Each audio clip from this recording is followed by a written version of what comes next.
बिस्मिल्लाहिर्रहमानिर्रहीम। अस्सलाम वालेकुम। Welcome to my channel Urdu story centre.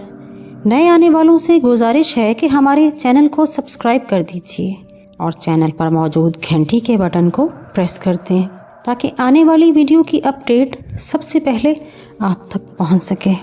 पेशे खिदमत है उर्दू नावल सदियों की बेटी का अगला हिस्सा। थोड़ी देर के बाद वो फांसी घर की इमारत के एक कमरे के सामने पहुंच गए जिसका दरवाज़ा बंद था।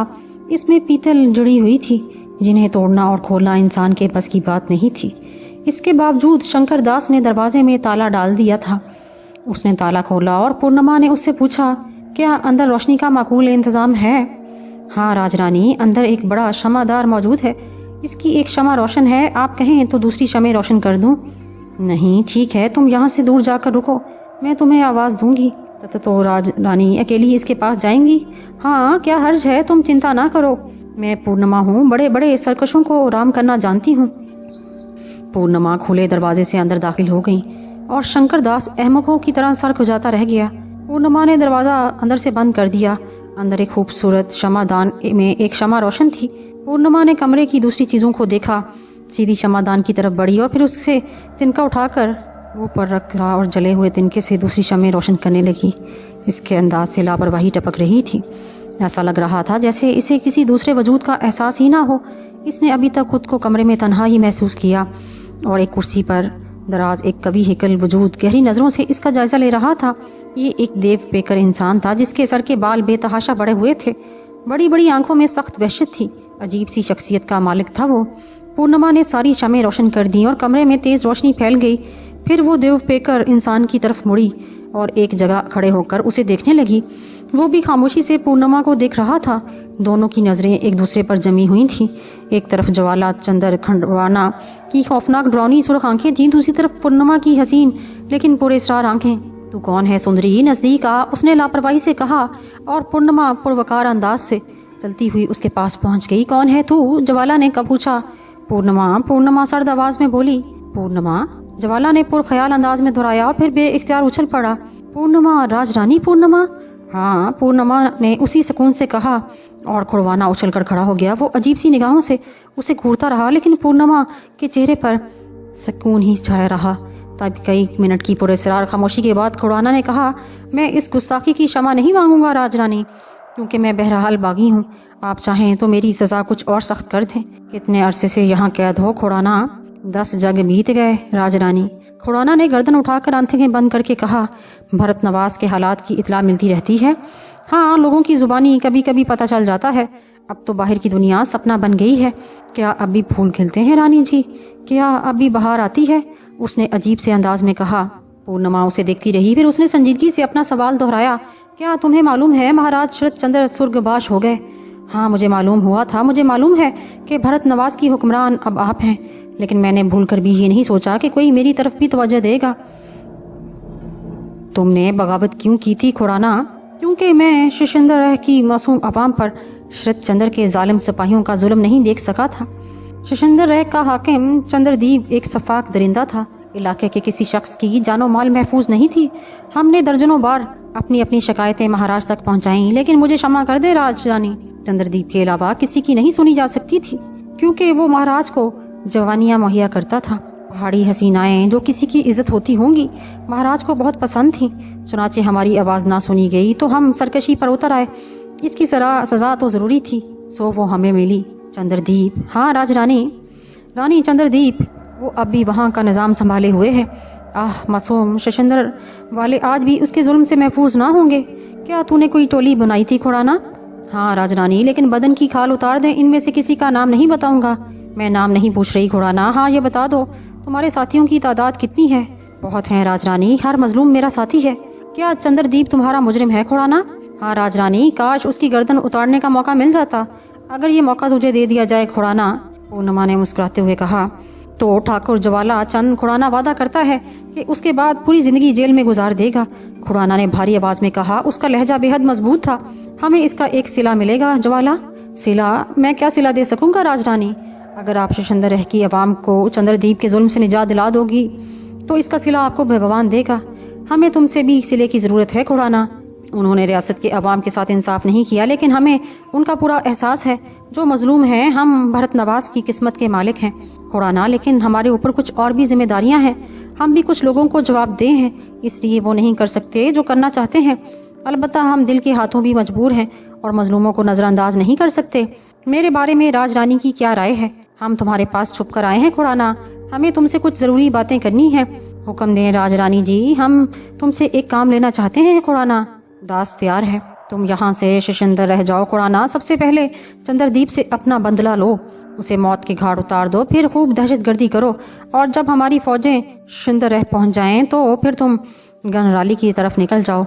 हम फौजें ज़रूर भेजेंगे, लेकिन इन्हें सिर्फ ये आज्ञा देंगे कि वो खुराना को तलाश करें।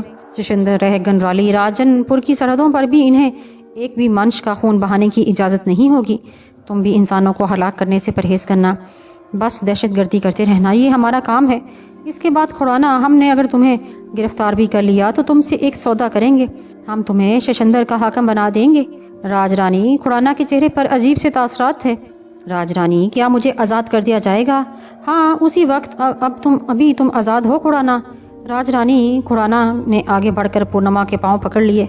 आप बड़ी दयालु हैं राजरानी, आपने तो मुझे आज़ादी दी है। मैं चंद्रदीप को ज़रूर हलाक करूँगा, लेकिन आपके खिलाफ मैं बगावत कैसे करूँगा? आपने तो मुझ पर। ये हमारा काम है खुराना, ये काम तुम हमारे लिए करोगे? आपके लिए? खुराना हैरत से बोला। हाँ ज्वाला चंद, हमारे बहुत से मुखालिफ हैं जो हमें राजगद्दी पर नहीं देखना चाहते, इसके लिए हमें ऐसे चक्कर चलाने पड़ते हैं। ये समझ लो तुम हमारी मदद करोगे। दास हर हुक्म के लिए हाजिर है। आज्ञा दे राजरानी जी, जाने से पहले आपके एक एक मुखालिफ को ख़त्म कर दूंगा। अभी नहीं खुराना, हमें बिला वजह किसी की हत्या नहीं करनी। जब हम उन्हें सियासत से मार सकते हैं तो फिर वैसे मारने की क्या ज़रूरत है? हाँ खुराना, अगर तुम हमारे मित्र बन जाओ तो अगर ज़रूरत पड़ी तो हम तुमसे काम लेंगे। आपने शशिंदर रह के अवाम पर जो एहसान किया है राजरानी, इसके बदले खुराना आप पर जीवन वारने को तैयार है। जब भी आप खुराना की ज़रूरत पड़ी उसे आवाज़ दे लेना। हम दोस्त हैं खुराना, पूर्णिमा ने कहा। हाँ राजरानी, खुराना आपका दास है। ठीक है खुराना, मुमकिन है कभी तुम्हारी मदद की ज़रूरत पेश आ जाए। काम समझ चुके हो ना? अच्छी तरह समझ चुका हूँ रानी जी, आप चिंता ना करें। जैसी आपने आज्ञा दी है वैसा ही होगा। ज्वाला चंद खुराना ने कहा। आओ मेरे साथ आओ, पूर्णिमा ने कहा, और खुराना बेयकीनी के से अंदाज में पूर्णिमा के साथ बाहर निकल आया। वैसे अपनी निजात दहिंदा के लिए उसके दिल में बहुत इज्जत थी।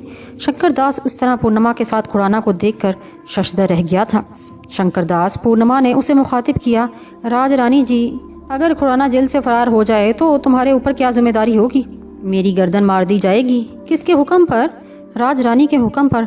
अगर हम तुम्हें कहें कि खुराना के लिए एक घोड़े और रास्ते के खाने का बंदोबस्त करो तो शंकर दास आज्ञा का पालन करेगा राजरानी जी। तो सुनो शंकर दास, तुम अभी किसी को नहीं बताओगे। अगर कोई खुराना के बारे में पूछे तो उसे बताना कि वो कहीं दूसरी जेल में भेज दिया गया है। अगर बात खुल जाए तो तुम कह सकते हो कि वो जेल से फरार हो गया। जाहिर है तुम्हें हमारे अलावा और कोई सज़ा नहीं दे सकेगा, और हम तुम्हें बतौर सज़ा 1000 अशरफियाँ देंगे। जो आ गया राजरानी, शंकर दास ने खुश होकर कहा। खुराना के लिए दोनों चीज़ों का बंदोबस्त कितनी देर में करोगे? 10 मिनट में राजरानी जी। तो फिर जाओ, इसे एहतराम के साथ रुखसत कर दो। इसे हथियार भी देना कि ये रास्ते में अपनी हिफाजत कर सके। पूर्णिमा ने कहा, और शंकर दास ने गर्दन झुका दी। भगवान तुम्हारी रक्षा करे खुराना, पूर्णिमा ने कहा और वापस मुड़ी। खुराना ने दोनों हाथ जोड़कर उसे नमस्कार किया और फिर वो शंकर दास के साथ चल पड़ा। पूर्णिमा वापस रोड की तरफ चल पड़ी जहाँ नैना और महेंद्र एक दूसरे में गुम थे। उसके कदमों की चाप सुनकर दोनों एक दूसरे से अलग हो गए। पूर्णिमा खामोशी से रुत पर बैठ गई। रुत चल पड़ा। सुरेंद्र ने न जाने किस तरह 15 दिन गुजारे थे। 14वीं रोज की रात को ही वो इससे शानदार घोड़े पर सवार होकर चल पड़ा था।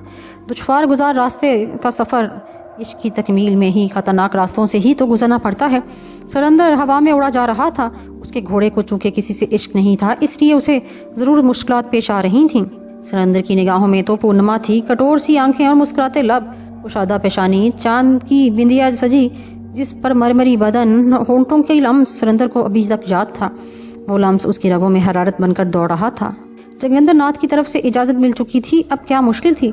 बस पूर्णिमा को ये खुशखबरी सुनानी थी कि रास्ते के पत्थर हटते जा रहे थे। रात गुजरती रही, घोड़ा फासले तय करता रहा। फिर वो अपने मखसूस सराय की तरफ रुख कर गया। फिर सराय के अस्तबल में घोड़े को आराम के लिए छोड़कर वो खुद भी आराम करने चला गया। सराय के मालिक ने भी ज़बरदस्त बंदोबस्त किए हुए थे। रात भर का जगा हुआ था। अगर पूर्णिमा पास होती तो नींद का सवाल ही नहीं था।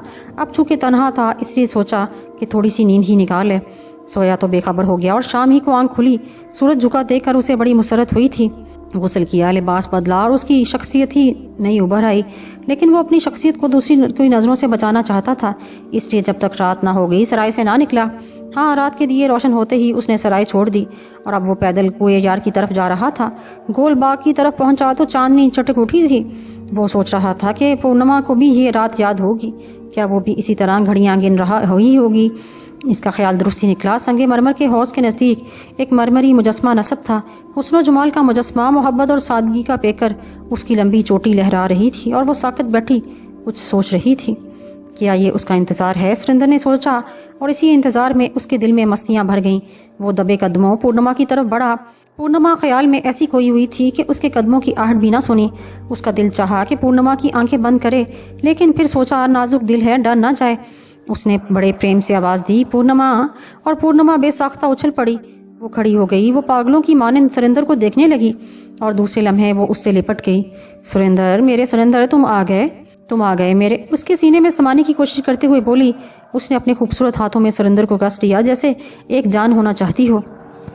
सुरेंद्र को भी संसार की सबसे बड़ी खुशी मिल गई थी। इसी वक्त सुरेंद्र जरा सी कोशिश करता तो जिंदगी का सबसे बड़ा मकसद हासिल कर सकता था। पूर्णिमा के चेहरे से जज्बात उमड़ रहे थे।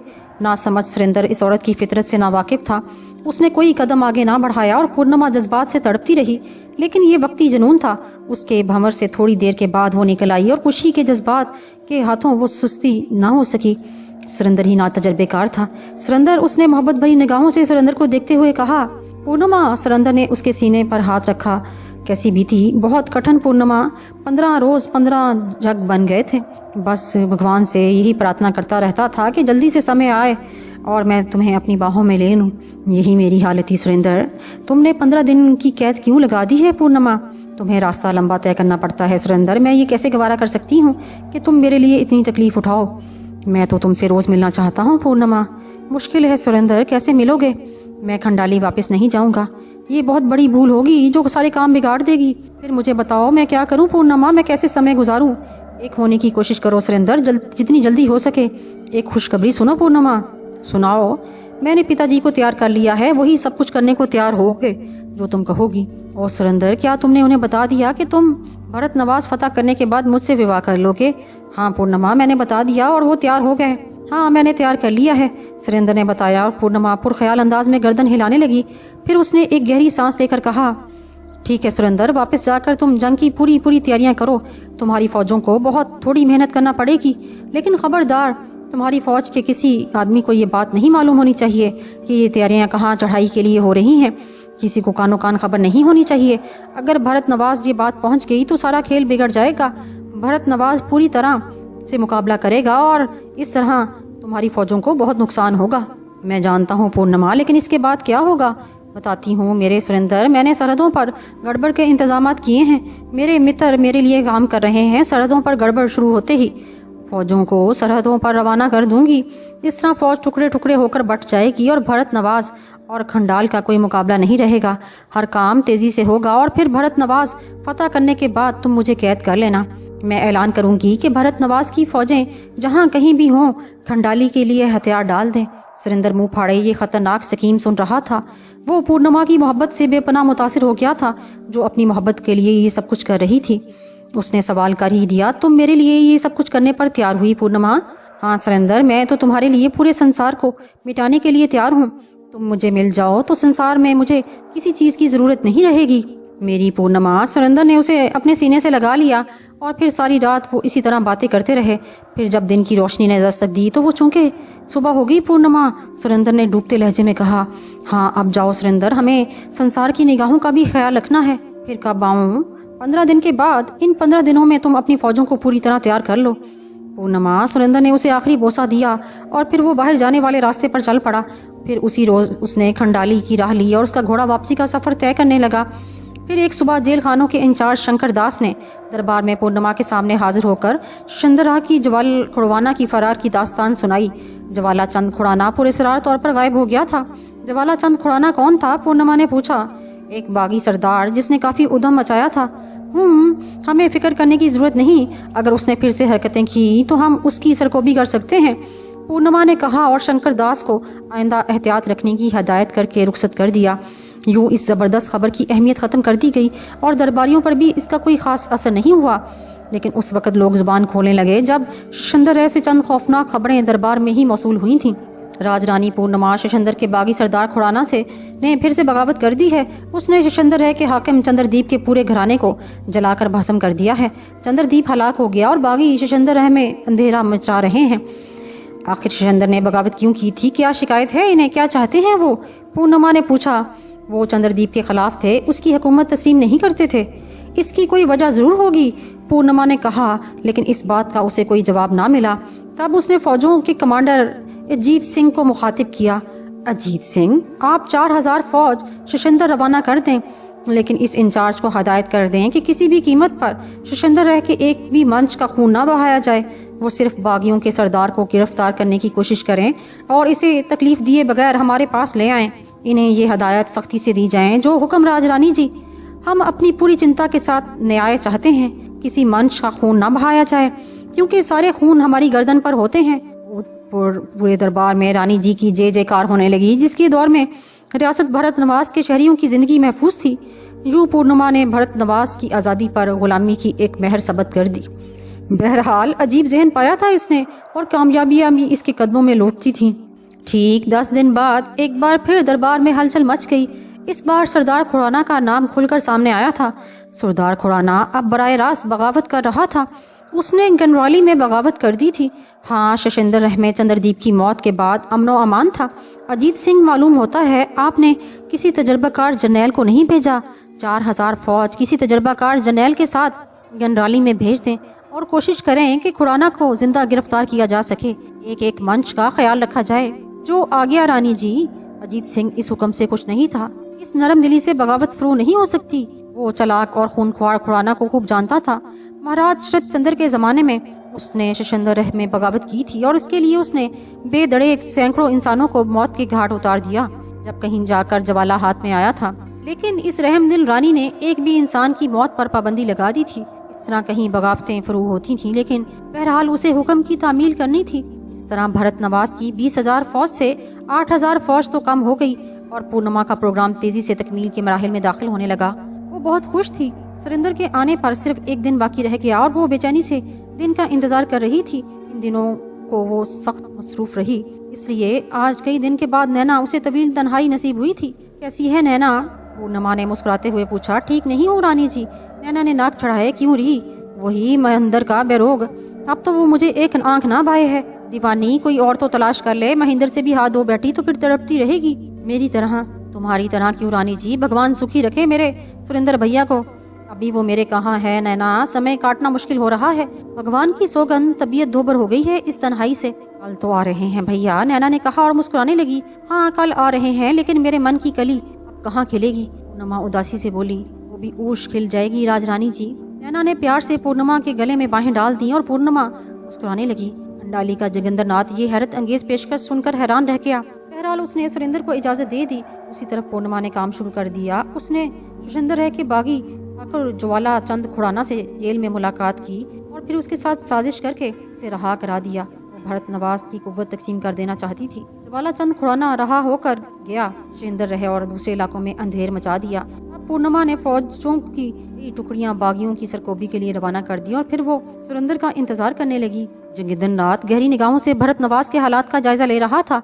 उसने महसूस किया कि पूर्णिमा बेहद चालाक है। ज्वाला चंद्र खुराना का फरार भी इसी सिलसिले की एक कड़ी है। इस चालाक औरत को वो किसी कीमत पर अपनी बहू बनाने के लिए तैयार नहीं था, लेकिन हाँ, फौरी तौर पर इसके खिलाफ कोई इकदाम भी नहीं करना चाहता था ताकि सुरेंद्र हाथ से ना निकल जाए। बहरहाल हमले की तैयारियां हुई और फिर बड़े पूरे एतमाद के साथ भरत नवाज पर जरबकारी लगा दी गई। फातेह भरत नवाज सुरेंद्र बड़े एहतमाम से पूर्णिमा के महल की तरफ चल पड़ा।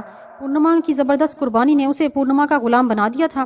तारीख में कोई ऐसी मिसाल नहीं मिलती कि किसी साहिब इक़्तिदार रानी ने अपनी हुकूमत अपने महबूब पर निशावर कर दी, और वो भी एक छोटी कुव्वत से बाकायदा शिकस्त खाकर। उसने सब कुछ बलिदान कर दिया अपने महबूब पर।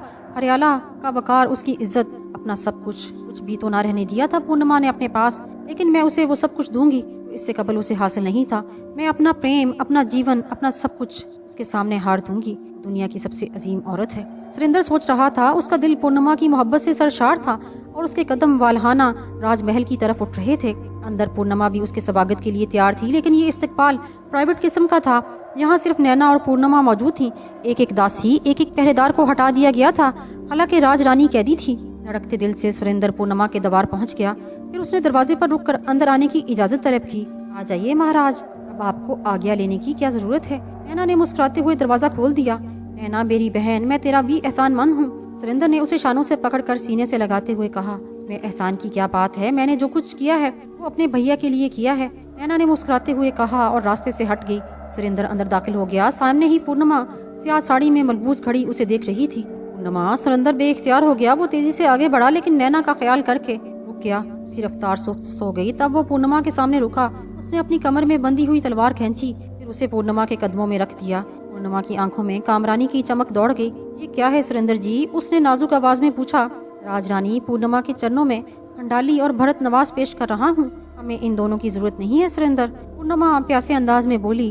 हमें तो हमारा सुरेंद्र चाहिए। वो आगे बढ़ी और उसने सुरेंद्र की गर्दन में बाहें डाल दी। सुरेंद्र ने झीमते हुए अंदाज में गर्दन मोड़कर नैना की तरफ देखा, लेकिन नैना को रुकने की इजाजत कहाँ थी। वो जा चुकी थी। तब सुरेंद्र ने पूर्णिमा की कमर में हाथ डालकर भेंच लिया। सुरेंद्र तो तुम्हारा दास है। सुरेंद्र की आंखों में तो तुम्हारी जोत है। तुम्हारा मुख नजर ना आए तो वो अंधा हो जाए। भगवान ना करे। पूर्णिमा ने अपने होंठों से उसकी आवाज बंद कर दी और सुरेंद्र की गिरफ्त सख्त हो गई। आज उसे जीवन में सबसे बड़ा सुख मिला था। हमारी रानी ने ये काली साड़ी क्यों बांध रखी है? उसने पूर्णिमा को नजदीक बिठाते हुए पूछा।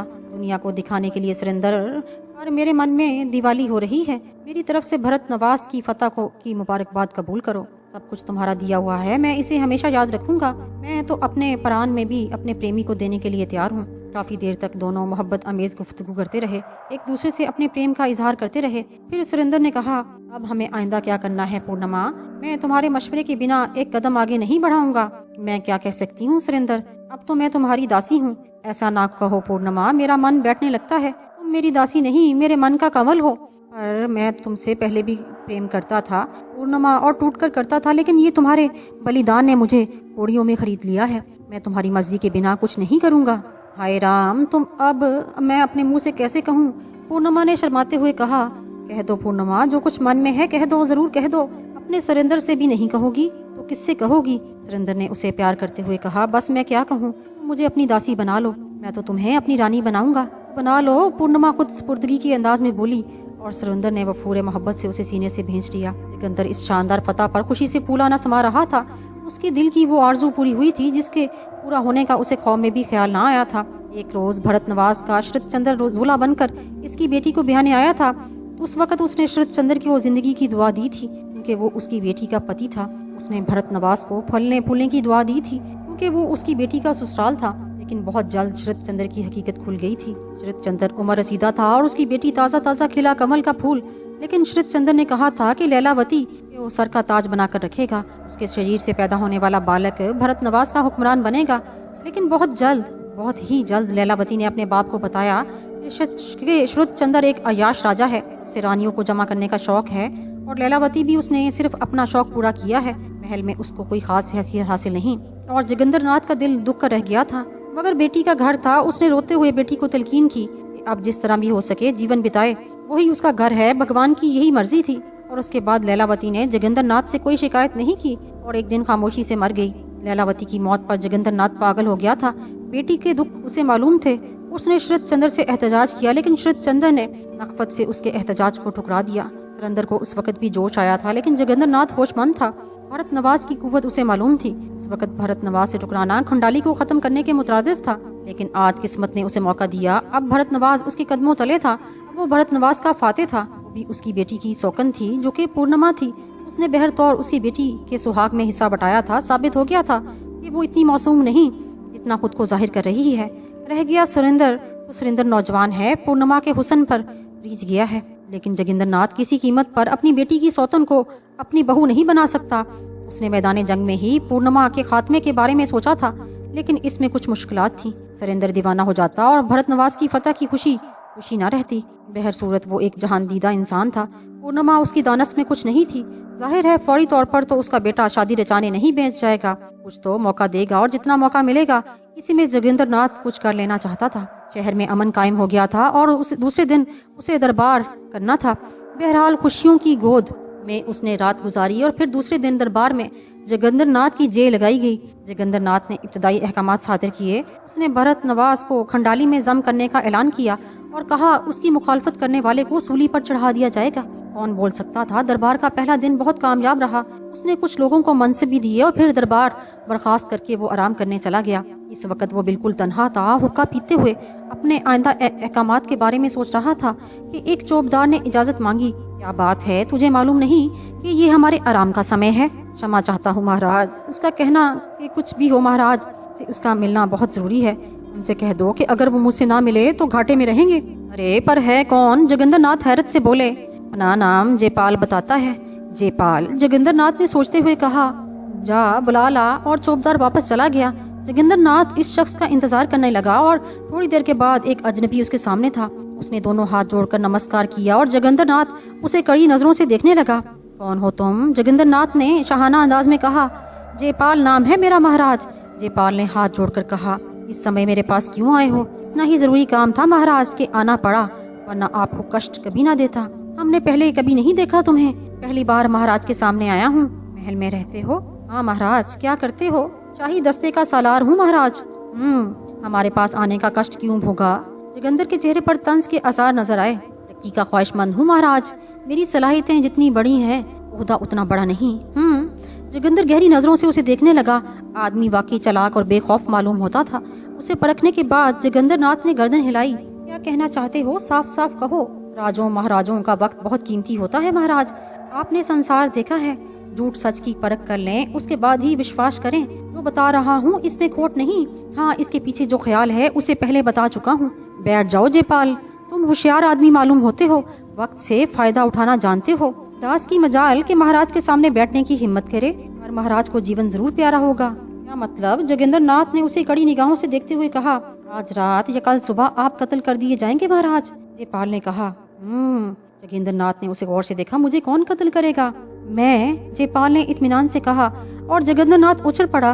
उसने जयपाल के कवि हेकल जिस्म को देखा। वो उस शख्स के पास हथियार नहीं, लेकिन ये जवान और ताकतवर है।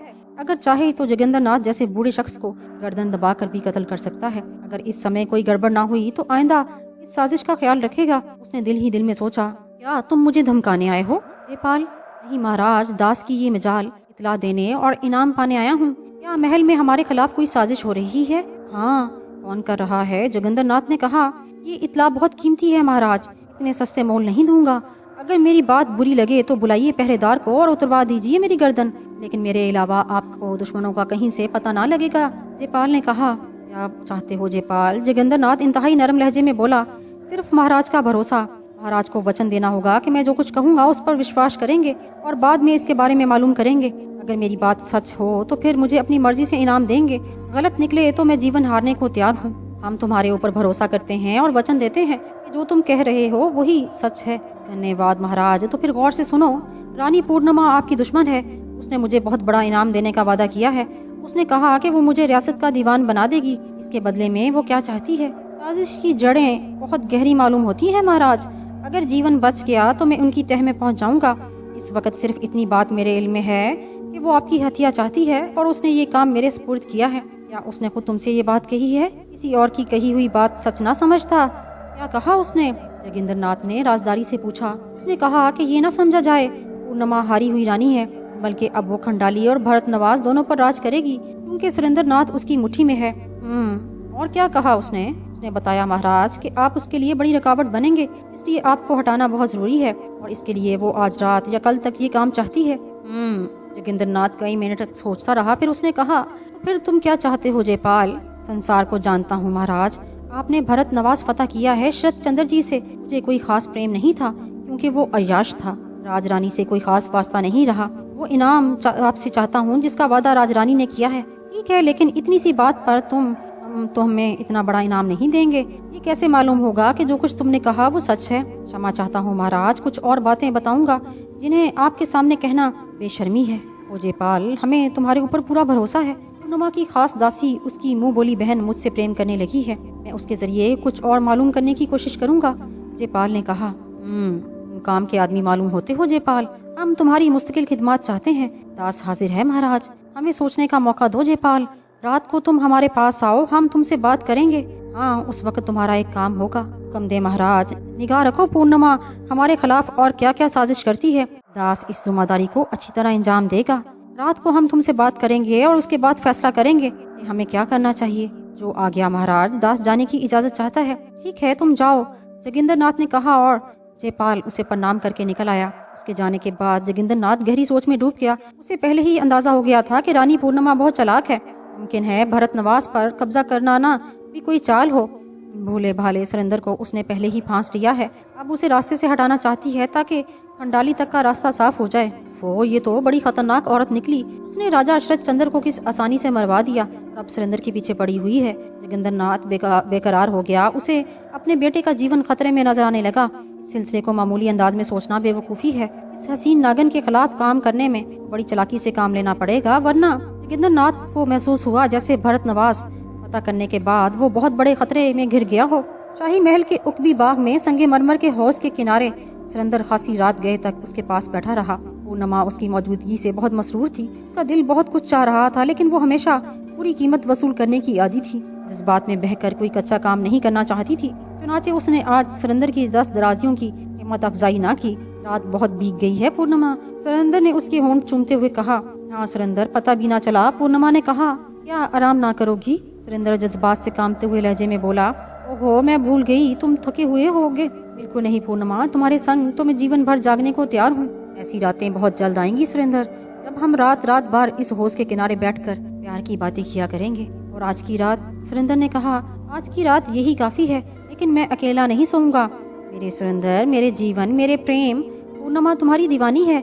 वो तुम्हारे बिना अधूरी है। लेकिन सुरेंद्र, पूर्णिमा राजरानी है, बेवा नहीं। क्या तुम मेरे हृदय पर दाग लगाना चाहते हो? मेरे हो जाने दो सुरेंद्र। पूर्णिमा पूरा जीवन तुम्हारे चरणों में बिता देगी। मुझे माफ कर देना पूर्णिमा। मौसम, चांदनी और तुम्हारे कुर्ब ने मुझे पागल कर दिया था। सुरेंद्र ने फौरन संभल कर कहा। उसके दिल में पूर्णिमा की इज्जत और बढ़ गई। हमारी पूर्णिमा भी पागल हो रही है सुरेंद्र, मगर ठीक है पूर्णिमा, मुझे शर्मा कर दो। गुनहगार ना करो सुरेंद्र, उठो, आराम की नींद सो और समय का इंतजार करो, जब हमारे रास्ते में कोई रुकावट नहीं होगी। पूर्णिमा उठते हुए बोली और सुरेंद्र भी उठ गया। फिर दोनों ने एक बार फिर एक दूसरे को देखा। मुख्तलिफ सिमतों में चल पड़े। दोनों पलट पलट कर एक दूसरे को देखते रहे, यहाँ तक कि पूर्णिमा अपने महल में दाखिल हो गई। अंदर पहुंची तो नैना उसकी मुंतजिर थी। उसे देखकर मुस्कुराने लगी। क्यों हंस रही है री? पूर्णिमा ने थके थके अंदाज में छप्पर गढ़ पर गिरते हुए कहा और नैना खिलखिलाकर हंस पड़ी। बस पिटने वाली है तू मेरे हाथों? पूर्णिमा ने कहा। तो पिट लूंगी दीदी, नैना ने प्यार से कहा। जयपाल की खबर मिली? पूर्णिमा ने पूछा। उसकी चिंता मैं हूँ, नैना ने जवाब दिया। गई थी उसके दरबार? हाँ। नहीं है, नहीं, बहुत देर से गया हुआ है। हमें उसकी कामयाबी की खबर सुनाओ नैना, बहुत बड़ा काम करना है उसे। भगवान करे वो आज रात काम हो जाए, ताकि सारे काम जल्दी जल्दी निपट जाएं। मेरा मन डर रहा है रानी जी। क्यों? बस यूं ही, न जाने क्यों मन पर हौल सवार है। रानी जी, क्या सुरेंद्र भैया महाराज जोगिंदर के कातलों को तलाश नहीं करेंगे? जरूर करेंगे, अगर जयपाल का पता चल गया।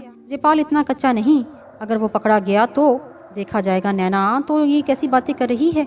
मैंने बहुत से खेल खेले हैं और खेल बनते भी हैं और बिगड़ते भी हैं। जब खेल बिगड़ेगा तब देखा जाएगा। अभी तो पांसा हमारे हाथ में है, चिंता मत कर। पूर्णिमा ने कहा। बिलाशुबा वो एक दिलेर औरत थी। जाने उसके जिस्म में कौन सी रूह दाखिल हो गई थी। जयपाल नजरों से छुपता हुआ जोगिंदर नाथ की पनाहगाह की तरफ जा रहा था। जोगिंदर नाथ ने फौरी तौर पर पहरेदार बदल दिए थे और अब उसके कमरे के बाहर खंडाली के बाशिंदे पहरा दे रहे थे। जयपाल के बारे में उसने अपने आदमियों को इत्तला कर दी थी। चुनाचे जूं ही जयपाल दरवाजे पर पहुंचा, पहरेदारों ने उसे हाथों हाथ ले लिया। महाराज जोगिंदर नाथ आपका इंतजार कर रहे हैं जयपाल जी, पहरेदारों ने दरवाजे खोलने हुए कहा और जयपाल अंदर दाखिल हो गया। जोगिंदर एक संघासन पर टेक लगाए हुक्का पी रहे थे। इस वक्त भी वो उसके पास कोई मौजूद नहीं था और वो तन्हा था। जयपाल को देखकर उसने गर्दन हिलाई, फिर नरम लहजे में बोला, और जयपाल बैठ जाओ, हमने तुम्हें अपने मित्रों में शामिल कर लिया है। महाराज की जय। जयपाल के लिए इससे बड़ा खुशी का समय और क्या हो सकता था? जयपाल ने खुश होकर कहा और फिर वो महाराज के इशारे पर एक कुर्सी पर बैठ गया।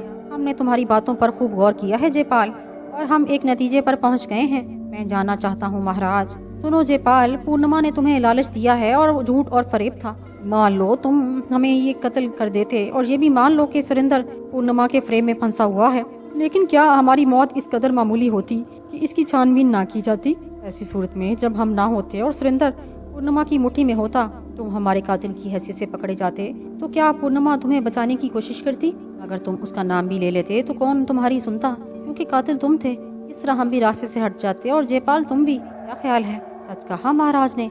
जयपाल ने तायीद की। बहर सूरत जयपाल, हमने तुम्हारे ऊपर पूरा भरोसा किया और हम तुम्हें वही इनाम देंगे जिसका वादा पूर्णिमा ने तुमसे किया है। भरत नवाज और खंडाली 2 रियासतें हैं, दोनों के लिए एक एक मंत्री की जरूरत होगी। तो यूँ समझो कि हमने तुम्हें भरत नवाज का मंत्री मुकर्रर किया, लेकिन अभी नहीं। इस वक्त जब हालात हमारे हक में हो जाएंगे, हम तुम्हें वो सब कुछ देंगे जयपाल, जिसकी तुम दूसरों से उम्मीद करते हो। महाराज की जय। जयपाल ने खुशी से कांपते हुए कहा। इस तरह यूँ समझ लो जयपाल, हम तुम्हें ऐसे दोस्तों में शामिल कर रहे हैं जैसा दोस्त हमारा कोई नहीं है। जयपाल महाराज के चरणों में जीवन वार देगा। हम तुम्हें मन की वो बातें बताएंगे जयपाल, जो तुम्हारे अलावा कोई नहीं जान सकेगा। लेकिन सोच लो कि क्या तुम इन बातों को राज में रख सकोगे? जयपाल अपनी जुबान काट कर दे सकता है महाराज। ठीक है, हमें तुम्हारे ऊपर पूरा भरोसा है, जोगिंदर नाथ ने कहा। तो फिर सुनो, हमें ये पूर्णिमा बहुत खतरनाक औरत मालूम होती है। हाँ, वो बहुत खतरनाक है महाराज। हमारा ख्याल है उसने खंडाली के खिलाफ भी कोई बहुत गहरी साजिश रचाई है। भरत नवाज को खंडाली की गोद में डाल देने का कारण प्रेम नहीं है, बल्कि कोई और चाल है। हो सकता है महाराज, हो सकता है उसने अपनी मासूम शक्ल से इतना बड़ा फायदा उठाया हो। सुनो जयपाल, ये हकीकत है कि हमारा बेटा राजकुमार सुरेंद्र उसके प्रेम के जाल में बुरी तरह फंस चुका है। मैं तुम्हें पूरी कहानी सुनाऊंगा। मैंने बहुत गौर किया है और शुरू से इस कहानी को सोचा है। अब से काफी दिन पहले की बात है। रानी पूर्णिमा भरत नवाज की राजधानी बनाई जा चुकी थी। एक दिन सरहद पर एक लड़की और एक मर्द को पकड़ा गया और इन दोनों ने भरत नवाज की सरहद पार करके खंडाली में कदम रखे। लड़की और उसके मर्द ने बताया कि वो शाही महल में रहते थे, लेकिन फिर उन्होंने भरत नवाज से निकाल दिया गया। हमें उस पर तरस आया। उसने कहा कि वो लैलावती की दासी है और लैलावती उसे बहन समान जानती थी। लड़की का नाम क्या था महाराज? अचानक जयपाल ने पूछा। नैना। जयपाल उछल पड़ा। उसके दिमाग में जोरदार धमाका हुआ, लेकिन जोगिंदर नाथ उसी वक्त गहरी सोच में था। उसने जयपाल के चेहरे की तरफ तवज्जो नहीं दी। और उसके मर्द का नाम महेंद्र था। ओह! जयपाल ने गर्दन हिलाई। लड़की ने एक ऐसा जाल बिछाया कि सुरेंद्र ने उसे बहन बना लिया और फिर उसके जरिए इशरत चंद्र से इंतकाम लेने का प्रोग्राम बनाया। खुद पूर्णिमा इसमें शरीक थी। सुरेंद्र ने पूर्णिमा के सामने इशरत चंद्र को मौत के घाट उतारा और उसी लम्हे वो पूर्णिमा के हुस्न का शिकार हो गया। वो पूर्णिमा से मिलता रहा और फिर पूर्णिमा ही ने उसे भरत नवाज पर हमले के लिए उकसाया। इसके बाद उसने ज्वाला चंद खुराना को आजाद किया ताकि वो सरहदों पर बगावत करे और फौजें बढ़ जाएं। फिर उसने मौका पाकर खंडाली को हमले की दावत दी और जो खंडाली ने भरत नवाज पर फतह पाई। लेकिन इसकी गहराइयों में झांको जयपाल, क्या ये खंडाली को भी हजम करने की साजिश नहीं है? क्या साजिश करने वाला दिमाग मामूली है? क्या एक औरत इससे बड़ी साजिश कर सकती है? जोगिंदर नाथ सवालात कर रहा था, लेकिन जयपाल का दिमाग हवा में उड़ रहा था। उसके वहमो गुमान में भी नहीं था कि भरत नवाज और इशरत चंद्र के खिलाफ इतनी बड़ी साजिश हुई है। और अब तो वो खुद को भी साजिश का शिकार समझ रहा था। नैना पूर्णिमा की सबसे गहरी सहेली, उसने यकीनन जोगिंदर के कत्ल के लिए उसे फांसा है। और उसके बाद न जाने जयपाल का क्या हशर होता। वो लोग आसानी से इसे जोगिंदर नाथ के कत्ल के इल्जाम में फंसा देते और वो कुत्ते की मौत मारा जाता। महाराज शरद चंद्र को इसी औरत ने कत्ल कराया और इसकी मौत का इल्जाम राकेश के सर डालकर उसका खानदान खत्म करा दिया गया। यकीनन राकेश से पूर्णिमा की कोई दुश्मनी चल रही होगी। जयपाल को अपना दम घुटता महसूस हो रहा था। ऐसी खतरनाक औरत उसने इससे पहले नहीं देखी थी। क्या सोचने लगे जयपाल? चंद मिनट के बाद जोगिंदर नाथ ने कहा, मैं इस खौफनाक नागन के बारे में सोच रहा हूँ महाराज, जिसके कांटे का मंत्र नहीं। पूर्णिमा के बारे में? हाँ महाराज, हमें इस नागन के दांत तोड़ने हैं। जयपाल और हम और तुम मिलकर ये काम खूब कर सकते हैं, जोगिंदर ने कहा। इसके बाद की कहानी तो आपके इल्म में है ही नहीं महाराज। तो मैं बहुत सी बातें सोच रहा हूँ। एक लंबी फहरिस्त है महाराज। क्या मैं इसके बारे में बताऊं?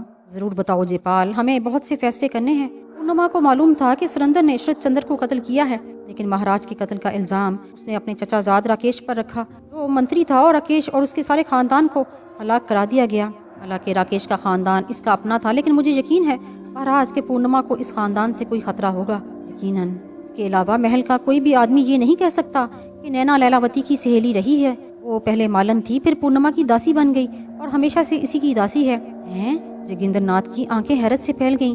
हाँ महाराज, आप मालूम कर लें। हाय राम, हाय राम। जोगिंदर नाथ ने कानों को हाथ लगाए किसी गहरी सोच में डूब गया। फिर उसने गर्दन हिलाते हुए कहा, वो ये भी हो सकता है जयपाल कि मेरी बेटी मेरी लैलावती को कत्ल कराने में भी इसी का हाथ हो। तो सब कुछ हो सकता है महाराज। मैं इसे नहीं छोड़ूंगा जयपाल, मैं इसे कभी नहीं छोड़ूंगा। और बात महाराज। बताओ जयपाल। मेरे मन में लैलावती के बदले की चिता जल उठी है। पूर्णिमा की वो मुंह चढ़ी दासी नैना, वो भी इसकी साजिशों में बराबर की शरीक है। वही मेरे पास आई थी, उसने मुझसे प्रेम नाटक खेला और वही मुझे पूर्णिमा के पास ले गई। ओह नैना, नैना, जोगिंदर घबराया। हमने उसे बेटी कहा था जयपाल, सुरेंद्र ने उसे बहन बनाया। हमें अफसोस कि हम अपनी बेटी के हथियारों को मित्र समझते रहे। बात बहुत गहरी है महाराज, बहुत ही गहरी। दोनों नरखनियां बहुत कठोर हैं महाराज, इनसे निपटना आसान काम नहीं होगा। मुझे अंदाजा है जयपाल, मगर तुमने एक जोत भी दिखाई है जयपाल। वो क्या महाराज? नैना, तुम उस भरोसे में ले सकते हो जयपाल, ये तुम्हारा काम है। औरत को पागल बनाना मुश्किल काम नहीं। तुम नैना से पूर्णिमा के बारे में मालूम करो। मैं ये काम कर सकता हूँ महाराज, लेकिन बड़ी मुश्किल पेश आएगी कि पूर्णिमा उसका अपाए। मैं सोच चुका हूँ। वो क्या महाराज? तुम्हारे ऊपर बहुत सारी जिम्मेदारियां डाल रहा हूँ जयपाल, लेकिन तुम जानते हो कि मंत्री के क्या काम होते हैं। तुम भरत नवाज के मंत्री हो, हालात ठीक होते ही इसका ऐलान कर दिया जाएगा। फिलहाल हमारे ऊपर सबसे बड़ी मुश्किल सुरेंद्र है, नौजवान है, और पूर्णिमा ने उसके ऊपर ऐसा जाल डाला है कि कोई तजर्बेकार बूढ़ा भी होता तो फंस जाता। गौर करो, बज़ाहिर उसने अपना मुल्क अपने प्रेमी के हवाले कर दिया। क्या सुरेंद्र आसानी से इस बात को भूल सकता है? हरगिज नहीं महाराज। क्या हमारे या तुम्हारे समझाने से उसकी आंखें खुल सकती हैं? मुश्किल है। तब उसके लिए ऐसी कोई तरकीब होनी चाहिए जो 100% कामयाब रहे। सच है महाराज, पूर्णिमा तुमसे सवाल करेगी कि क्या हुआ। हाँ महाराज, तो तुम उसे इतला दोगे कि चूंकि जोगिंदर अपने आदमियों के पहरे में है, इसलिए तुम अभी काम नहीं कर सके, लेकिन तुम उसकी ताक में हो और मौका पाते ही तुम अपना काम कर लोगे। हाँ, इस तरह मैं उसे 2-3 रोज तक टाल सकता हूँ, सिर्फ 2 रोज। उस वक्त तक मैं अपना काम कर लूंगा। और सुनो, हम दोनों हर रोज रात को मिलेंगे और अपना अपना काम एक दूसरे को बताएंगे। ठीक है महाराज। तुम नैना को शीशे में उतारो और उससे पूर्णिमा के बारे में ज्यादा से ज्यादा मालूमात हासिल करो। मैं ऐसा ही करूंगा महाराज, बस बाकी काम मेरे ऊपर छोड़ दो। हम दोनों मिलकर इस राक्षस को खत्म करेंगे। अब तुम जाओ, मुमकिन है पूर्णिमा तुम्हारे इंतजार में हो। जो आ गया महाराज। जयपाल खड़ा हो गया, फिर उसने दोनों हाथ जोड़कर नमस्कार किया और बाहर निकल आया। जयपाल अपनी रहायशगाह पर वापस आया। नैना उसके इंतजार में थी। उसे देखते ही वो खड़ी हो गई। क्या हुआ जयपाल? उसने मुस्तबराना अंदाज में पूछा, लेकिन जयपाल ने गर्दन लटका दी। अभी कुछ नहीं हुआ नैना, तुम क्या समझती हो ये काम इतना आसान है? उसने एक गहरी सांस ली। नहीं जयपाल, मैं जानती हूँ ये काम बहुत मुश्किल है।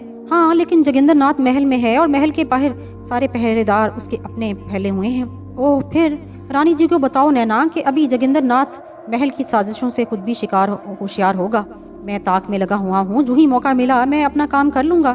ठीक है जयपाल, मगर बड़ी होशियारी से काम करना होगा। वो भगवान तुम्हारा जीवन सलामत रखे। मैं मेरे जीवन की परवाह है नैना, जयपाल ने मुस्कुराते हुए पूछा।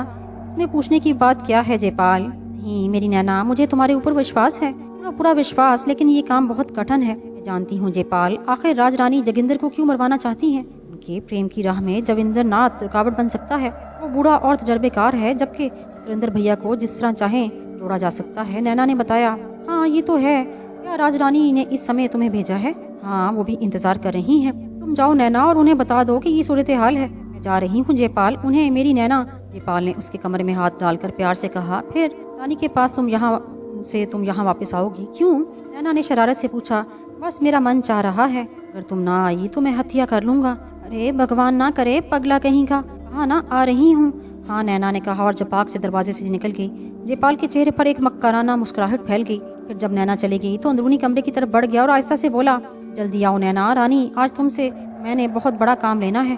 तुम तो मेरे जीवन की सबसे बड़ी माया बन गई। इसके बाद वो अंदरूनी कमरे की एक अलमारी के नजदीक पहुंच गया, जिसमें कई किस्म की शराबें रखी हुई थीं। उसने कई बोतलें खोली, मीठी शराब तैयार करने लगा।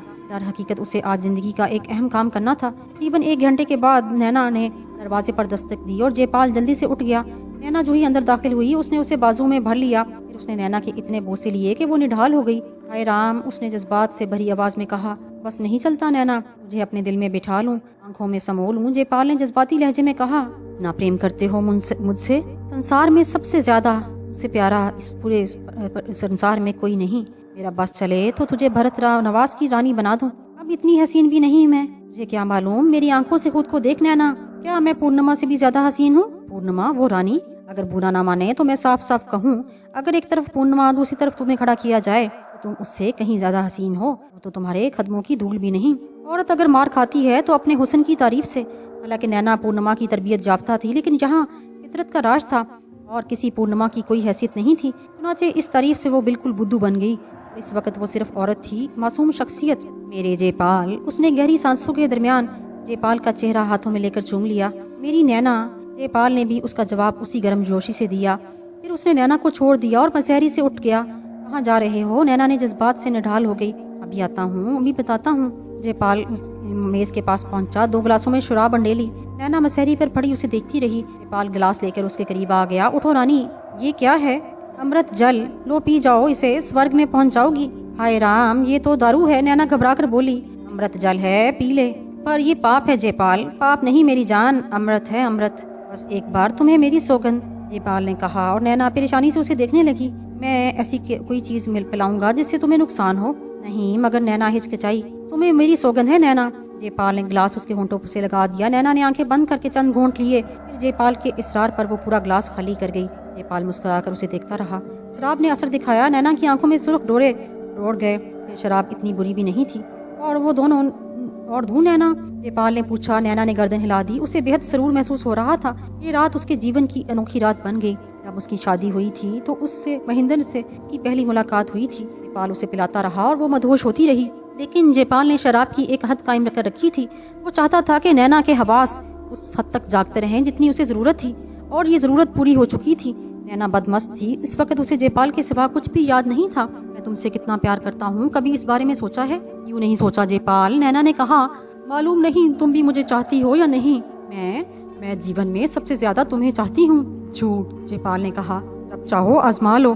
क्या तुम मुझे इतना चाहती हो जितना पूर्णिमा सुरेंद्र को? से भी कहीं ज्यादा। पूर्णिमा ने अपना राजपाट भी सुरेंद्र को दे दिया।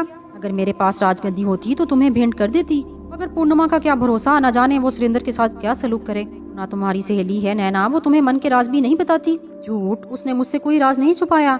मैं उस वक्त से उसकी राजदार हूँ जब वो महल में आई थी। पूर्णिमा मेरी सहेली बन गई। मैंने उससे मिलकर अपने घर वाले को मरवा दिया। वो नरखी महेंद्र मुझे पसंद आ गया। ओह, जयपाल ने गर्दन हिलाई। पूर्णिमा तो बहुत चालाक है। तुम्हें उसके तमाम राज मालूम हैं? मेरे अलावा और किसी को नहीं मालूम। तो फिर बतलाओ, लैलावती कैसे मारी गई? अंदर बदन ने मरवाया उसे, नैना ने कहा, और फिर उसने लैलावती की मौत की पूरी कहानी सुना दी। फिर बोली, और ऐसे ही सायका भी पूर्णिमा का शिकार हुई। लेकिन अकेले पूर्णिमा ने ये सारे काम कैसे कर लिए? अरे अकेले कहाँ, करमू जो साथ था, मगर वो पापी भी मारा गया। रानी पूर्णिमा बहुत चालाक है, और उसका दूसरा साथी नैनवा महाराज है, जो सारे काम उसके जरिए किए गए हैं। नैनवा महाराज? जयपाल एक बार फिर उछल पड़ा।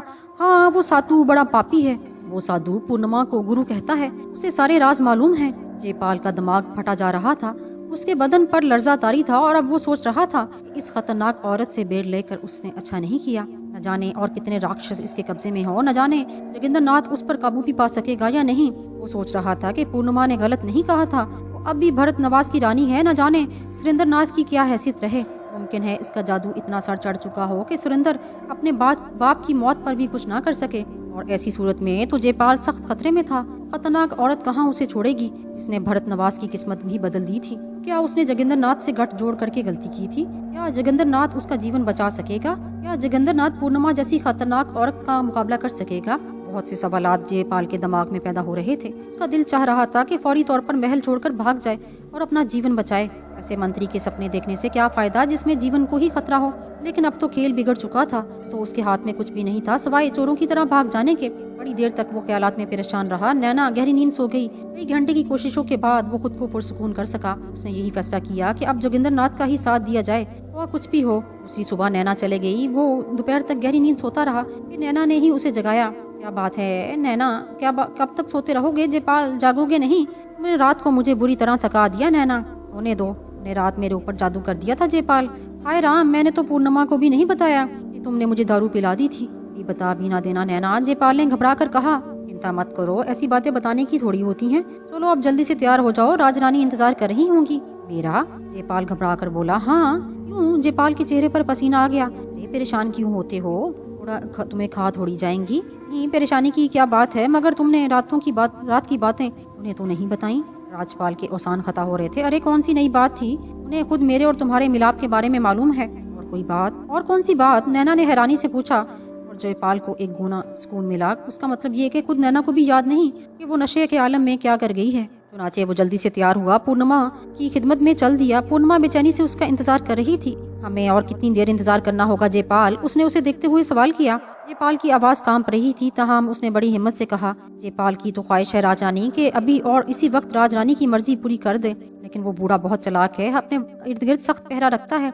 हम चाहते हैं कि जल्द अज जल्द ये काम हो जाए जयपाल। यूँ समझ लो तुम्हारी तरक्की भी उसी वक्त तक रुकी हुई है। मैं जानता हूँ पूर्णिमा रानी जी, जयपाल की हिम्मत नहीं हो रही कि पूर्णिमा से आंख मिलाए। ठीक है, अब तुम जाओ और जल्दी से जल्दी हमारा ये काम कर दो। पूरा दिन सख्त हैजान में गुजरा। जूझू सोचता उलझता रहा। पहला रात को जोगिंदर के सामने हाजिर हुआ। कैसे हो जयपाल? जोगिंदर ने अपनाइयत से पूछा। कृपा है महाराज की, पर जयपाल का दिमाग फटा जा रहा है। महाराज, आपका पाला एक राक्षस से पड़ा है, एक ऐसे राक्षस से जिसने भरत नवास वाले अभी तक वाकिफ नहीं। मैंने पूर्णिमा के बारे में पूरी मालूमात हासिल कर ली है महाराज। वो बहुत खतरनाक औरत है। हम पहले ही इसका ख्याल था जयपाल। बात अब आपके ख्यालों से भी ऊंची है महाराज।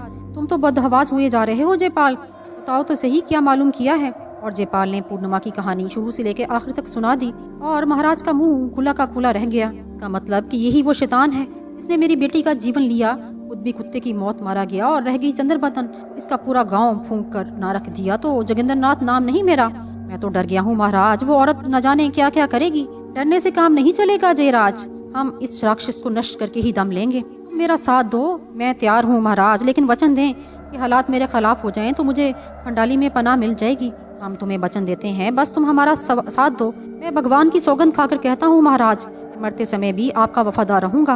अब एक दोस्त की हैसियत से हाथ मिलाओ जयपाल, ताकि तुम्हारे ऊपर दोस्ती की जिम्मेदारी और बढ़ जाए।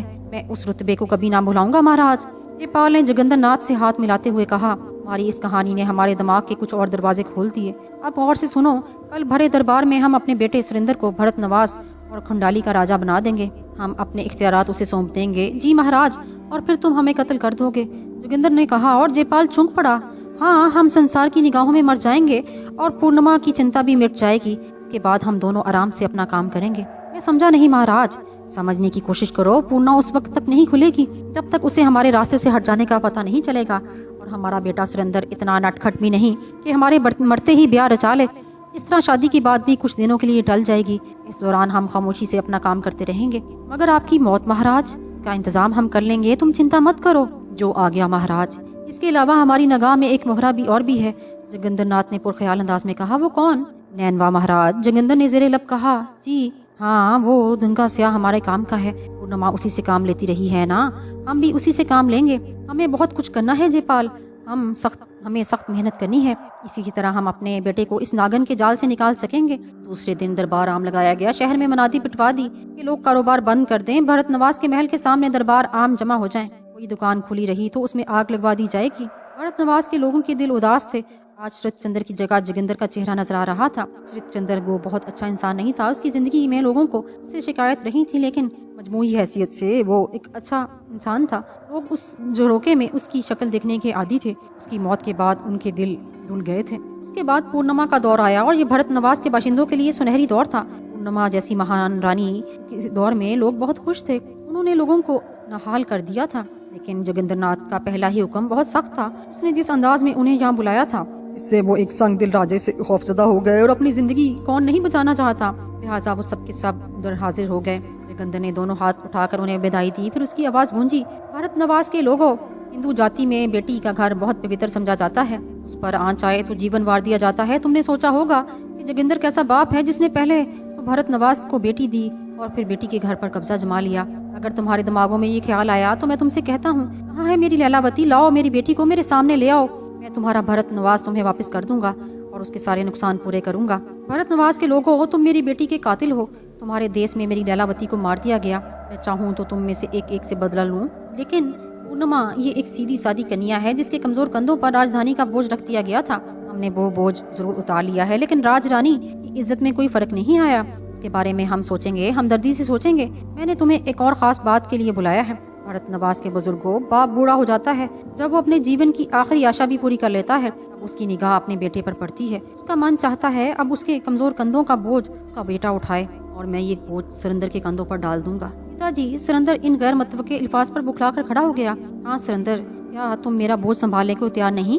जोगिंदर नाथ ने मोहब्बत भरी निगाहों से बेटे को देखते हुए कहा। पूर्णिमा दिल ही दिल में बूढ़े राजा के इस फैसले से खुश हो गई। उसके वहमो गुमान में भी नहीं था कि उसके रास्ते इस आसानी से हमवार हो जाएंगे। जोगिंदर अगर राजा की हैसियत से मरता तो बड़े लेदे होती, बहुत से मरहले सामने आते, लेकिन अब वो एक आम आदमी की हैसियत से मर जाए और कोई खास दिक्कत नहीं होगी। पिताजी, मैं आपके चरणों की धूल मैं अपना सर डालने को तैयार, लेकिन मैंने कभी ऐसा सोचा नहीं कि आपकी जिंदगी में मैं राजा बनूं। सुरेंद्र ने गंभीर लहजे में कहा और मेरी सबसे बड़ी आशा थी कि मैं तुम्हें अपने जीवन में राजा देखूं। मेरा फैसला अटल है सुरेंद्र, मेरी सहायता करो। जोगिंदर ने कहा और सुरेंद्र ने गर्दन झुका दी। पंडित जी, राम खट की रस्म अदा करो, जोगिंदर ने कहा। उसने सारी तैयारियां मुकम्मल कर लीं। जयपाल उसका मददगार था। सुरेंद्र के लिए ये सब कुछ गैर मुतवक्के था, लेकिन बाप की ख्वाहिश के एहतराम में उसने सर झुका दिया और इस तरह अचानक सुरेंद्र को खंडाली और भरत नवाज का राजा बना दिया गया। सबने विदाई दी और जनता ने सुरेंद्र के नाम के नारे लगाए। सुरेंद्र ने कायदे के मुताबिक झरोखे से दर्शन दिए। आज का पूरा दिन इस अनोखे प्रोग्राम में सरफ हो गया। आखिर में जोगिंदर ने ऐलान किया कि पूरे भरत और खंडाली में 3 रोज तक जश्न मनाया जाए। इसके लिए राज भंडार से बहुत कुछ मिलेगा। दरबार खत्म हो गया और जश्न की तैयारियां होने लगी, लेकिन फिर भी सबसे कुछ अजीब मालूम हो रहा था। रात के न जाने कौन से समय उसे फुर्सत मिली और वो राज खट सर पर रखे पूर्णिमा की तरफ चल पड़ा। पूर्णिमा के महल में दिवाली हो रही थी। नैना ने दूर ही से पूर्णिमा को सुरेंद्र के आने की इतला दे दी। चुनाचे वो सवांग रचाकर बैठ गई। उसके सामने एक थाल में घी के चिराग जल रहे थे और वो आंखें बंद किए हाथ जोड़े प्रार्थना के अंदाज में बैठी थी। सुरेंद्र अंदर दाखिल हुआ। पूर्णिमा उसको इस हाल में देखकर उसका दिल खुशी से झूम उठा। वो काहे को ऐसी प्रेमिका मिली होगी, ऐसी सुंदर, ऐसी प्रेम करने वाली। पूर्णिमा आंखें बंद किए बैठी थी। सुरेंद्र दबे कदमों उसके सामने आ गया। उसने सर से ताज उतारा और पूर्णिमा के चरणों में रख दिया। फिर वो आहिस्ता से बोला, पूर्णिमा। और पूर्णिमा चूक पड़ी। उसने जल्दी से हसीन आंखें खोल दी, सुरेंद्र को देखा और घबराए हुए अंदाज में खड़ी हो गई। अब उसकी निगाह ताज पर पड़ी और वो उछल पड़ी। महाराज, ये क्या? सुरेंद्र, कहो राजरानी। तुम्हारे सुरेंद्र लोगों के लिए महाराज होगा, तुम्हारे लिए नहीं। ये ताज आज भी तुम्हारे सर पर है पूर्णिमा। मैं जानती हूँ मेरे सुरेंद्र, लेकिन ये तुम्हारे सर पर ही अच्छा लगता है। मैं कभी नहीं भूलूंगा पूर्णिमा कि तुमने मुझे दिया है। बड़े भाग हैं, बड़े भाग्यदान हूँ मैं। सुरेंद्र ने मुसरत से पूर्णिमा को दोबारा अपनी आगोश में ले लिया। दूसरी सुबह पूर्णिमा हंसपे मामूल खुश थी। सुरेंद्र को राज मिल जाने से उसकी बहुत सी मुश्किलात हल हो गई थी। इसी टाइम नैना मुस्कुराती हुई उसके सामने आई। कैसी गुजर रही है नैना? राजरानी अच्छी गुजर रही है। जयपाल के पास जाती है, बहुत कठोर है पापी, एक रात भी चैन न लेने दे। नैना ने शर्माते हुए कहा। सच्ची बात तो ये है नैना, तू हमसे ज्यादा खुश नसीब है। पूर्णिमा ने गहरी सांसें लेते हुए कहा। वो क्यों राजरानी? तूने महेंद्र को चाहा, वो तुझे मिल गया और उस वक्त तू तक तेरा गुलाम रहा जब तक तूने चाहा। तूने जयपाल को पसंद किया और वो भी तेरे चरणों में आ गिरा। एक हम के जवानी बीती जा रही है। इंतजार में बूढ़ा अशरत चंद्र जोंग की तरह लिपटा रहा। उससे जान छूटी और हथियारे राकेश से दिल लगाया। वो इंतजार और फिर वो पापी भी खुद गर्ज निकला और जान गंवा बैठा। और अब ये सुरेंद्र है। मगर राजरानी जी, सुरेंद्र भैया तो नहीं नैना, अभी वो हमारा नहीं। उस वक्त तक नहीं हो सकता जब तक जोगिंदर जिंदा है। जयपाल उसकी ताक में है राजरानी। मैं उससे रोजाना बात करती हूँ। नहीं, हम कुछ और सोच रहे हैं। क्या राजरानी? अब हम रानी नहीं रहे ना, हमारी कौन सुनता है। हाय राज दीदी, ऐसी बातें मत कर, मैं रोऊंगी। नैना उदास होकर बोली। तू भी ये मोहब्बत मत रखा कर नैना। क्या तू जयपाल से नहीं कह सकती कि अगर उसने जल्दी काम ना किया तो उससे नाराज हो जाएगी? नैना चौंक पड़ी। चंद लम्हात पूर्णिमा को देखती रही, फिर बोली, अब इस वक्त तक जयपाल के पास जाओ तो नर्क में जाऊं, जब तक वो जोगिंदर को ना मार डाले। अरे नहीं नहीं, इतनी बड़ी सौगंध ना खा। जो कह रही हूँ वही कर राजरानी। मुझे क्या मालूम था कि ऐसा काम चल सकता है। हाँ नैना, जयपाल से कहे ये काम जल्दी कर दे, बल्कि अगर मौका हो तो उसे बुला लो। अभी लाई नरकी को। नैना जल्दी से उठ गई और थोड़ी देर के बाद जयपाल उसके सामने था। वो गर्दन झुकाए बैठा था और उसके चेहरे पर एक मक्काराना सादगी थी। क्या हाल है जयपाल? दिया है राजरानी की। हमारा काम नहीं करोगे? भगवान की सौगंध राजरानी, बस 1 आध दिन में काम होने वाला है। जयपाल आपका दास है, आपकी आज्ञा का पालन नहीं करेगा फिर क्या करेगा? अगर तुम जितनी देर कर रहे हो इतना ही हमारा काम कठिन होता जा रहा है। मैं जानबूझकर देर नहीं कर रहा। जैसे ही समय आएगा, मैं खुद इस समय का बेचैनी से इंतजार कर रहा हूँ। उसी रात तजर्बाकार जोगिंदर ने जयपाल को अपनी खलवत में तलब किया। बूढ़े की आंखें चमक रही थी, उसके होंठों पर गहरी मुस्कुराहट थी। काम पूरा हो गया जयपाल, उसने मुस्कुराते हुए कहा। महाराज, मैं नहीं समझा। आज रात तुम हमें कत्ल कर दो, सुबह को हमारी लाश मिलनी चाहिए। महाराज, जयपाल शदीद हैरत से बोला। और इस राजा की बात उसकी समझ में नहीं आई थी। हमारे साथ आओ जयपाल, हम एक लंबी चाल चल रहे हैं। अकेले तुम ही नहीं, हमारे दूसरे आदमी भी काम कर रहे हैं। और उन्होंने आज काम मुकम्मल कर लिया। और जयपाल जोगिंदर के साथ अंदरूनी कमरों की तरफ चल पड़ा। अंदर कमरे में अंधेरा था, जयपाल को कुछ नजर नहीं आया। तब अचानक रोशनी की एक लू उभरी और जोगिंदर ने शमा रोशन कर दी। जयपाल शमा के उजाले में कमरे को देखने लगा। एक छप्पर खट पर कोई चादर ओढ़े सो रहा था। जोगिंदर उसके नजदीक पहुंच गया। करीब आओ जयपाल, उसने कहा और जयपाल हैरान सा उसके नजदीक पहुंच गया। जोगिंदर ने सोए हुए शख्स के चेहरे से चादर उलट दी और जयपाल चौंक पड़ा। वो जोगिंदर नाथ की उम्र का एक शख्स था जिसकी लाश वहाँ पड़ी हुई थी। जयपाल चंद सा तो हैरान रह गया, फिर उसकी समझ में बात आने लगी। उसने बगौर उस बूढ़े आदमी को देखा। उसकी जसामत हैरत अंगेज तौर पर जोगिंदर से मुशाबे थी। शक्ल में अलबत्ता तब्दीली थी। न जाने जोगिंदर ने उसे कैसे हलाक करवाया था। जोगिंदर जयपाल की तरफ देखकर मुस्कुरा रहा था। मेरे आदमी किसी ऐसे शख्स की तलाश में थे, बिलाखिर ये मिल गया। ये अपनी मौत मरा है, वो सिर्फ उसकी लाश उठाकर लाए हैं। क्या तुम मेरा मतलब समझ गए? हाँ महाराज, जयपाल ने गर्दन हिलाते हुए कहा। लेकिन इसकी शक्ल, राजाओं के कत्ल मामूली नहीं होते, तुम इसकी गर्दन काट कर ले जाओगे। जयपाल आओ, अब हम मिलकर इसे जोगिंदर बना दें। जोगिंदर अपने रात का सोने का लिबास उठा लाया और फिर दोनों ने मिलकर उसे लिबास पहनाया। जोगिंदर ने अपनी उंगलियों में पड़ी हुई अंगूठियां उसकी उंगलियों में पहनाई और थोड़ी देर के बाद वो अपने काम से फारिग हो गए। अब तुम इसका सर काट लो जयपाल, क्या तुम ये काम कर सकोगे? जरूर कर सकूंगा। उसने खंजर निकाल कर उसका आदमी का सर काटा और उसको कहीं दूर फेंक आया। उसके बाद जयपाल ने मसहरी पर भी कुछ खून डाल दिया। उसने पूरा मर्तबान खाली कर दिया। किसी जिंदा इंसान की गर्दन काटने से जिस कदर खून बह सकता है, उसने उतना खून उधर लगा दिया। नहीं महाराज, अब हर शख्स से आपकी लाश समझेगा। मेरे साथ आओ जयपाल, अब तुम्हें अपना पार्ट अदा करना है। बहुत होशियारी से काम करना होगा, बाकी मैं तुम्हें समझा दूंगा। हमारी चिंता ना करो जयपाल, हमारे बहुत से ठिकाने हैं। अब तुम्हें जो कुछ करना है उसे गौर से सुन लो, जोगिंदर ने कहा। और जयपाल पूरी तवज्जो से जोगिंदर की गुफ्तगू सुन रहा था। वो बातें करते करते महल से बाहर निकल आए। जयपाल ने दीवार फलांगी और नैना की रहायशगाह के खूबसूरत लॉन में दाखिल हो गया। फिर चोरों की तरह अंदर गया। नैना अपने कमरे में गहरी नींद सो रही थी। जयपाल उसके पास पहुंच गया। नैना के कमरे में दाखिल होने में उसे कोई दिक्कत नहीं हुई थी। फिर वो नैना के पलंग के पास खड़ा हो गया और उसके हाथ खून आलूद थे, कपड़ों पर भी खून के धब्बे पड़े हुए थे। ये धब्बे उसने इमारत में दाखिल होने के बाद लगाए थे। नैना को कच्ची नींद की आदत थी, तो उसकी आवाज पर ही जाग गई और घबराए हुए अंदाज में आंखें खोल दी। फिर जयपाल को देखकर उसके होंठों पर मुस्कुराहट फैल गई। तुम जयपाल, तुम इस समय? उठो नैना, जल्दी उठो, जयपाल ने अजीब लहजे में कहा। क्या बात है? नैना उठकर बैठ गई। उसने जयपाल का लिबास देखा और उछल पड़ी। अरे जयपाल, ये क्या हुआ? तुम्हारी इच्छा पूरी हो गई नैना, जोगिंदर अब इस संसार में नहीं, जयपाल ने कहा। हाय राम! नैना ने दोनों हाथों से सीना पकड़ लिया। क्यों? जयपाल ने हैरत से उसे देखा। नैना के चेहरे पर अजीब से तासुरात फैल गए। शायद एक लम्हे के लिए दिल में सोई इंसानियत ने करवट ली। तुम्हारे तो कपड़े भी खराब हैं। हाँ, मैं सीधा तुम्हारे पास आया हूँ, देखो। जयपाल ने अपने खून आलूद हाथ उसके सामने कर दिए। चलो स्नान कर लो, कपड़ों का क्या हो? तुम्हारे पास तो होंगे नहीं। तुम ऐसा करो नैना, मेरे घर से दूसरे कपड़े निकाल लाओ। इस समय नहीं जयपाल, नहीं, मेरा मन डरेगा। फिर मैं यही कपड़े धो लूंगा, सुबह तुम मेरे कपड़े निकाल लाना, जयपाल ने कहा। नैना कुछ ना बोली। न जाने क्यों वो सहम गई थी। लेकिन मुझे डर लगे है। अरे पगली हो तुम, पूर्णिमा को अभी खबर दे दो, उसे बहुत खुशी होगी। तुम स्नान कर लो, मैं जाती हूँ, नैना ने कहा। और फिर उसने एक चादर ओढ़ी और सहमी हुई राजमहल में पूर्णिमा को ढूंढती हुई चल पड़ी। और उसके कत्ल में नैना का पूरा हाथ भी था। उसने अपने बाप को कत्ल करवाया था, बाप को कत्ल करा दिया था। वो बोला बाप, और उसे बाप भी तो पूर्णिमा के कहने से बनाया था। पूर्णिमा के कमरे के दरवाजे पर पहुंच गई। फिर उसने दरवाजा खोला, अंदर दाखिल हो गई। पूर्णिमा एक खूबसूरत छप्परखट पर सो रही थी, आराम और सुकून की नींद, जैसे इस दुनिया का कोई गम ना हो उसे। राजरानी, नैना ने उसका पाँव हिलाया। सुरेंदर, मेरे सुरेंदर! पूर्णिमा की मुंह से आवाज निकली। मैं नैना हूँ रानी, मुझे आगोश में ले लो सुरेंदर, मैं प्यासी हूँ, जन्म जन्म की प्यासी। रानी, रानी! नैना ने उसे जोर से झंझोरा और इस बार पूर्णिमा जाग गई। उसने हैरान निगाहों से नैना को देखा और उठकर बैठ गई। सुरेंदर भैया के सपने देख रही थी, नैना ने मुस्कुराते हुए कहा। मैं तो तुम्हें सुरेंदर ही समझ बैठी थी। रानी, ये खबर लाई हूँ, जयपाल ने आज अपना काम कर लिया। क्या आप? पूर्णिमा उछल पड़ी। हाँ रानी दीदी, आपकी चिंता खत्म हो गई। महाराज जोगिंदर नाथ इस जहान से रुखसत हो गए। नैना, पूर्णिमा दबे दबे जोश से चीख पड़ी। हाँ रानी दीदी, बिल्कुल सच कह रही हूँ। क्या क्या जयपाल ने खुद तुझे बताया? हाँ, खून में डूबा हुआ आया था, खुद उसकी हालत भी अच्छी नहीं, तो वो कामयाब हो गया। पूर्णिमा ने आंखें बंद कर ली, चंद साथ खामोशी रही। फिर उसने खींचकर नैना को सीने से लगाया। सबसे बड़ा कांटा निकल गया नैना, सबसे बड़ा कांटा। मैं आज बहुत खुश हूँ। मेरी प्रार्थना है पूर्णिमा दीदी कि भगवान आपको सदा सुखी रखे, वही हो जो आप चाहें। वो तो मेरी सच्ची सखी है। आओ नैना, जयपाल से मिले, हम उसे इनाम देंगे। आओ, पूर्णिमा ने एक चादर ओढ़ते हुए कहा। फिर दोनों औरतें तारीकी में बाहर निकल आईं। पूर्णिमा और नैना की आहट सुनकर वो एकदम उछल पड़ा और खौफजदा निगाहों से उन्हें देखने लगा। जयपाल, पूर्णिमा ने मुखातिब करते हुए कहा। जी रानी जी, जयपाल ने लरजती हुई आवाज में कहा। तुमने कोई शुबा तो नहीं छोड़ा? राजरानी, मैंने उसका सर अलग कर लिया और फिर उसे अंधी घड़ी में डाल आया हूँ। पूर्णिमा ने मुसरत से दीवानी होकर कहा। इतना बड़ा काम किया है तूने, और फिर ऐसे खौफजदा हो? मैं तुम्हारा मुंह मोतियों से भर दूंगी, तुम्हें महान मंत्री बना दूंगी।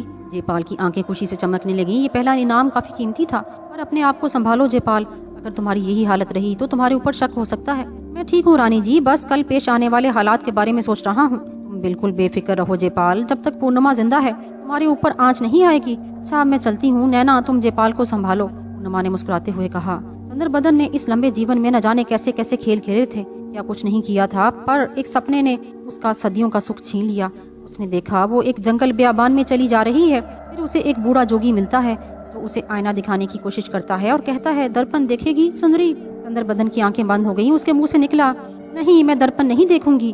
जोगी गायब हो गया, लेकिन ये सपना उसकी जान का रोग बन गया। रात को एक मखसूस वक्त उसे वही सपना आता और जोगी उससे कहता, दर्पण देखेगी सुंदरी, दर्पण देखेगी सुंदरी। ये भगवान, ये कैसा सपना है? ये मुझे बार बार नजर क्यों आता है? चंद्रबदन जीवन में पहली बार परेशान हुई थी। सदियों का जीवन बिता चुकी थी, अब तो भूल चुकी थी कि माता पिता कौन थे। याद करने पर भी कुछ याद नहीं आता था। जब भी ये सपना देखती दिल परेशान हो जाता। फिर एक दिन आलम ख्वाब में उसने कह दिया, हाँ, मैं दर्पण देखना चाहती हूँ, दिखाओ मुझे दर्पण दिखाओ। लम्हों में सब कुछ बदल गया।